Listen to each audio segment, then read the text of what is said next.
وحقاق halkani waxa ku sugan barbarkayga Cabdi Ciise Cajuun oo runtii abwaan daayar kana mid ah dhalinyarada magaalada Hargeysa hadda ku nool Cabdi sideen loo wada soconay baraha bulshada maalmihii ugu dambeysay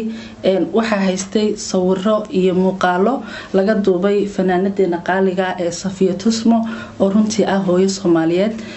isla markaasina lagu soo bandhigay baraha bulshada taasi oo muran fara badan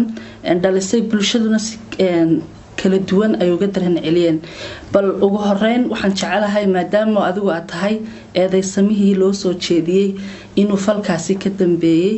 oo sawiradaasi soo dhigay bal qaabka ugu horeeya ee aad isku barateen adiga Safiya iyo xiligaad isbarateen inaad noo sheegto sagale horta walaal aad iyo aad baan ku salaamayaa adiga iyo ummadda Soomaaliyeed ee daawanaysa aniga Safiya waqtigan isbaranay hadda waxaan isnaqaanaa muddo ku dhow 2 sano waxaan isku baranay suugaan silsilad ka bixi jirtay channelka Cabdi Askari TV oo isagana halkan aad uga salaamayo oo silsiladii ahayd hablayo xishoodkii xageebad ku xorteen ayaduna hees ku lahayd ana hees ku lahaa marka waqtigan isbaranay waqtigaas ay ahayd muddada hadda laga joogaano waa 2 sano 2 sano wahagaag goobtii ugu horeeyay isku barateen ما ينام تلفون كود هذا الله سينا نشرقنا أنت هذا تلفون كود هذا لين لكن نشرقنا أنا يدو حتى سوق هاي الرسا حتى سوق هاي الرسا أركتي أهان هذا سوق هاي الرسا لكن حرير واحد كو حريري شرتين تلفون كها لين تلفون كها واتساب كها ماسنجر كها أنت بقول كود هذا الشري لكن سلا يفعلنا نشرقنا ما أنت سوق هاي الرسا قاب كذا حريري شرتين نسال شرتي وحوها قاب سوقانات أن ها مركها يعني هي قاب كان سكوبر النادي ودي سي صارت سكوبر النادي أول مرة واحد هيد سوقان يفن سكوبرنا ساسين maxaa intaasi ka sii dambeeyay intaasi waxa ka sii dambeeyay aniga Safiya waxaan dhaxmaray relationship iyo sheeko iyo xiriir dan halkaas xiriirkaasi intee lag buqaat wallahi horta waxaan soo soo xiriirinay inuu sheekaysanay muddada shaqaanay waxay ahayd 2 sano laakiin waxaan oran karaa muddada sheekaysanay ama yani xiriirka lahayn hal sano iyo dhowr bilood meel hawo noqonaysa wahagaag markaynu intaasi ka nimaadno waxa timid magaalada Hargeysa qaab nooceed ku timid magaalada Hargeysa halkeedsa ka timid marka hore waxaan ka yimi magaalada Egypt wadanka Egypt gaar ahaan magaalada Qaahira hadda wadanka waxaan joogaa adigu muddo 9 bilood meelahaas marka sababta ku yimi iyo arrimahan ku yimi mid aniga Safiya na dhaxmaray ama aan isku weyn ka wada soconay sida dad badan oo xogaal noo hibay ka dhigsan bay ahayd saasoo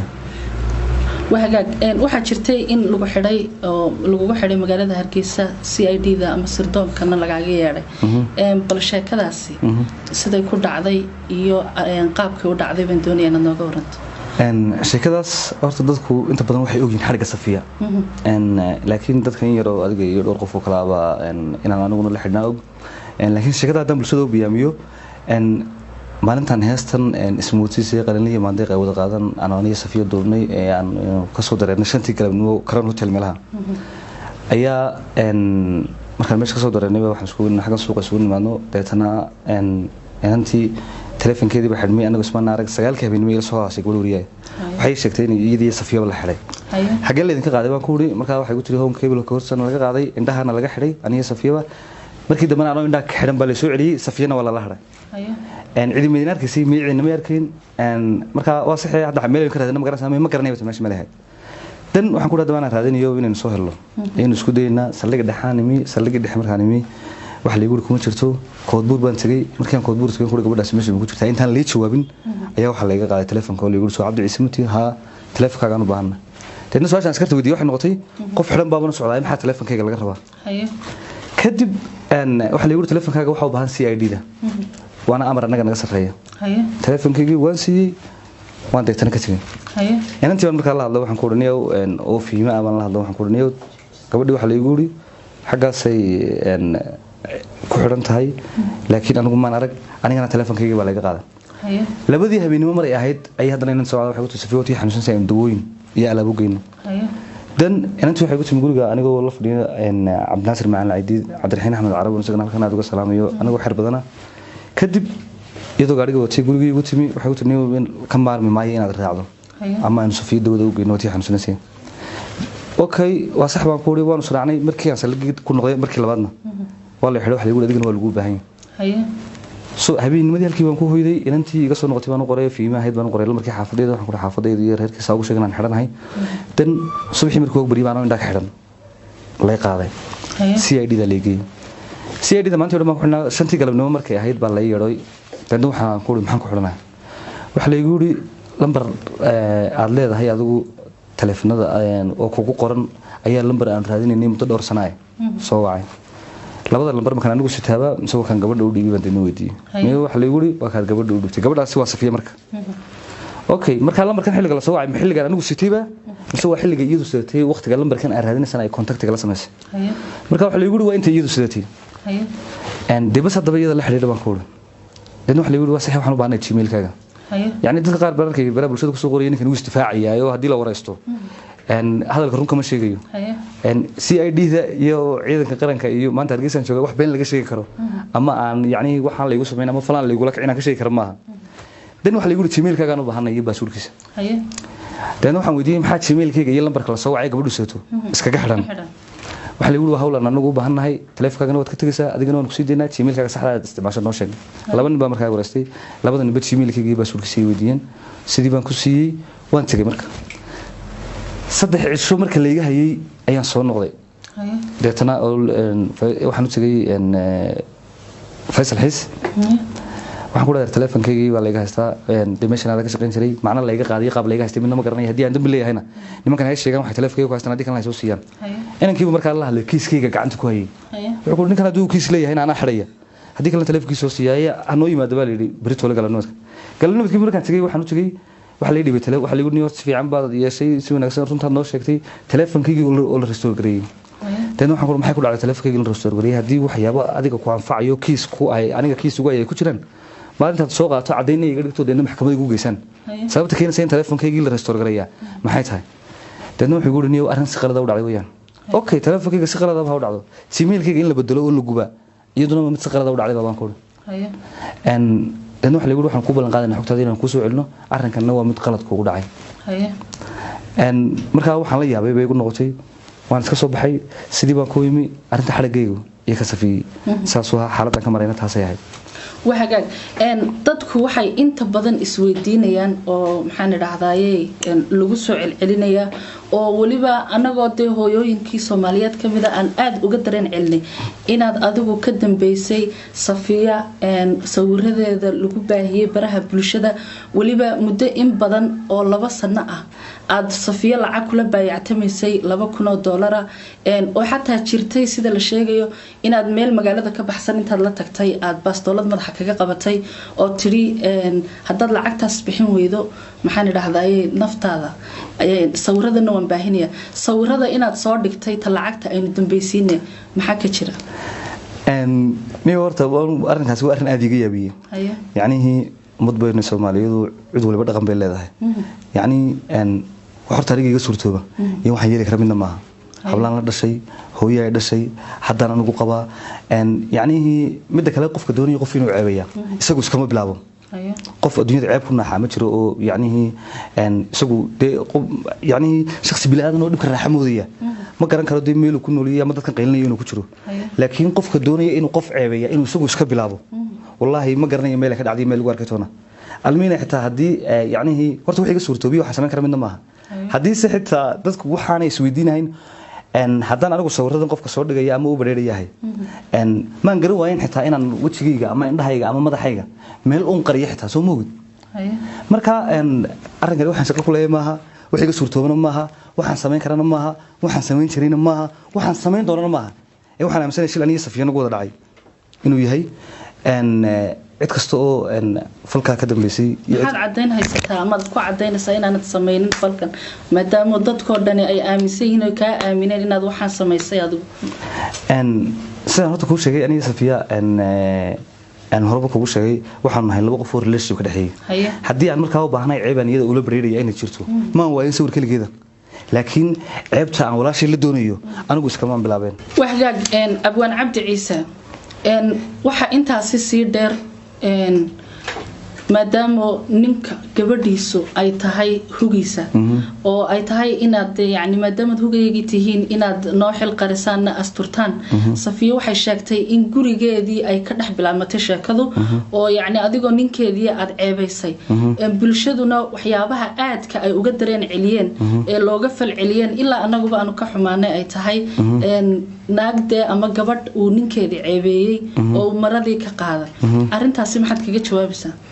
san hore kugu sheegay horta ninka gabadhan ceebeeyay waa adiga hore kugu sheegay waa ka madax banaanay oo waana ceeb aniga iyada nagu wada dhacday arrinka qabista markay noqoto aniga Safiya ma relationship naga dhaxeeyay sheeko bisayna gabadheedii ahayd relationship iyo sheeko way naga dhaxaysay laakiin qabid aniga Safiya aanu isqabnay ma jirto hadii wax inta ka duwan oo la hayaa jirtana cidii haysaa soo madhubta diyaar baan waa marka waxa leedahay wax qabiso oo meesha jirta ma jirtaba maxaad ku cadeynaysaa wallahi kulli guurku waa wax weyn Safiina waa gabadh caana marka la isbursanayna wax qarsoon maaha marka la isfurayna wax qarsoon maaha marka hadda tusaalahan walaashay Safiya san anigu iyada ka maqlay ama kalibadan daawaday 3 jeer bay hadashay marka koobaad ee ay yani arrinkan laga jabsaday sheegaysay waxay sheegtay in relationship yeelan karto qof cid relationship ka dhaxaysa jirto oo relationship naga dhaxeeya jiro marka labaad wareysiga ay shiina culeysay waxay sheegtay in dad isqabayo oo isjecel nahay dadkana naga dhax baxaan marka saddexaadna waxay sheegtay in furiin dalbatay kiina ay ku guuleystay la furay waa isla muddo 5 cisho gudahooda waa saddex hadaloo madiinadu dhaweyn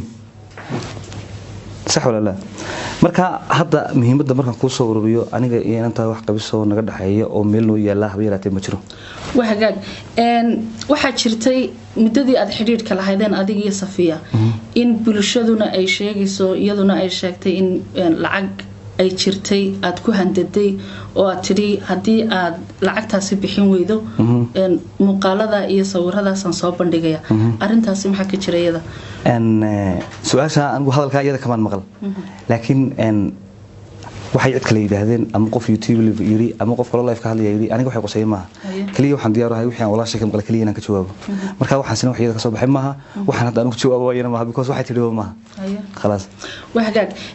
waxa jirta inaad baxsatay sida dadku sheegeen Ethiopia u baxsatay arinta baxsiga maxaa ka jira horta sheekadan waxay socotaa muddo 6 cisho anna sida sagalay adigu waqtiga waxaan ka maqnay magaalada waxaan ka maqnaa 22 cisho marka falku goortu dhacay iyo goorta lagu tagay horta wax isu dhooba ma yahayn marka wuxuu ma arkaa in hadal meel waayay hadda baxsaday hadda waan soo noqday cidii doonaysa hay timaadada waxagaag waxa jirta lacag $20,000 oo la carabaabay oo dalbatay ma jirta lacagtaas san horeba kuugu sheegay waxaan kala soo fariistay ma diyaar wahay wixii aan Safiya ka maqlay inaan ka jawaabo taas waligeed carabkeeda kama hayo laakiin marka cid kale oo bilaadan oo meel ka hadlaysana waqtigan ku lumiyo ama waxaan munaasib ahayn ama waqti xaadirkan bartankeeda ama cilmi ay sameynaysaa ma jirto mar kale aan kugu celiyo lacag $2,000 ayaa bil kasta ay biil kugu soo diraysaa leeyahay Safiya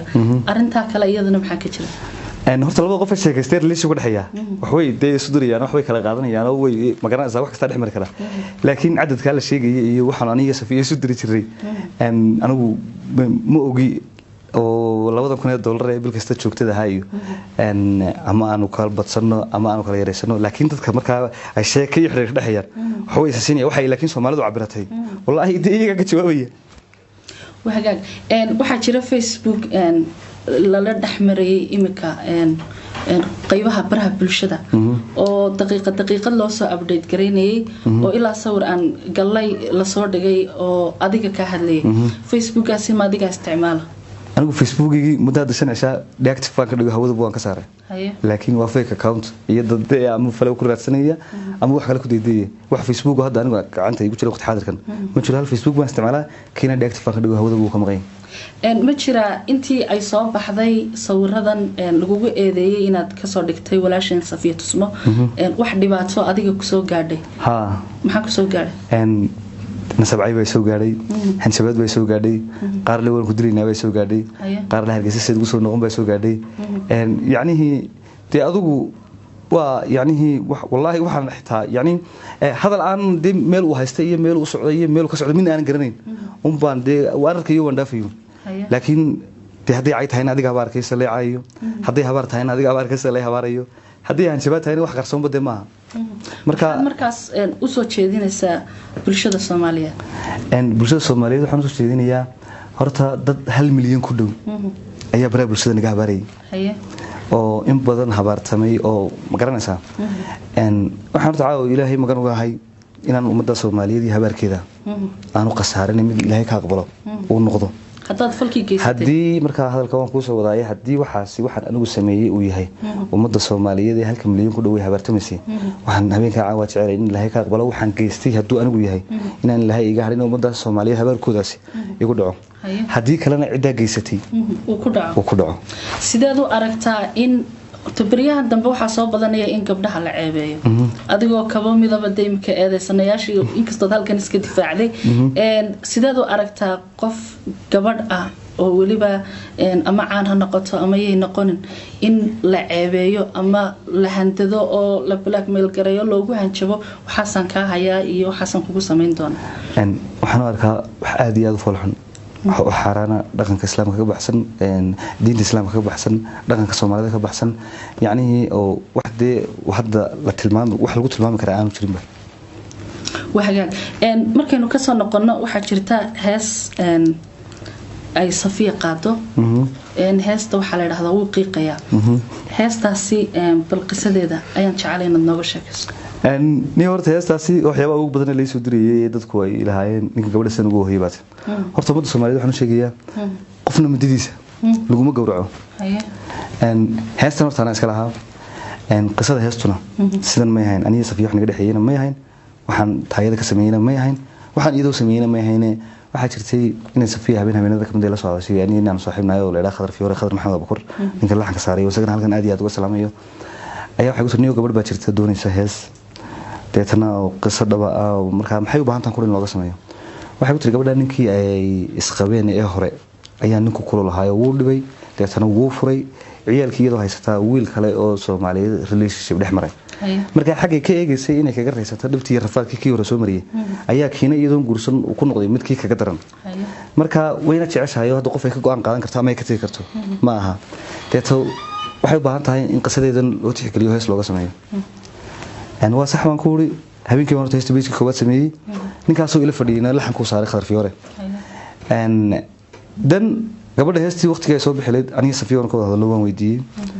marka waxaan ku wuri gabadhii inantii maxaa ku dhacay heesteedii oo deedna waxay ku tiri gabadhii aabaheed baa dhintay gabadha waxay igu sheegtay magaceeda in Farduus la yiraahdo I think Minnesota iyo Minneapolis labada mid bay deganeen markii dambe inay Nairobi qabatay marka heestaasi waxaan naga naqoosayna ma yahayn waxaan iyadoo sameeyay ma yahayn waxaan qisadayda ka sameeyay ma yahayn ee waxaan gabadhaas u sameeyay ayay ahayd sida de aniga iyo ninkaasi waa aanu ka marxaati ahayn ee walaashii anigu ma aan isloognahay waxaad ugu dambeyn fariinta diraysaa maxay tahay ugu dambeyn fariintan diraya aan rabeyna halkan ka diro ama ummadda Soomaaliyeed u sheego waxa weeyaan dadku horta galbay iska qaadaan waqti xaadir xitaa anigu imka waxaan dhibano waa cidaan dhibano oo hayba garan maayo haysato aan ka ahayn dad Facebook iyo YouTube ka qaylinaya marka laga reebo hadallada de walaashii ka soo yeeran hore uga soo jawaabay laakiin Safiya ma oran ninkana waxa ka soo dhigay Safiya ma oran ninkana ay ceebeeyay oo inta jeeray hadashay badii qof yaani sida Ilaahay ku ogeeyay ma xaqad tahay u hadlaysa baheed waan uga mahad celinaya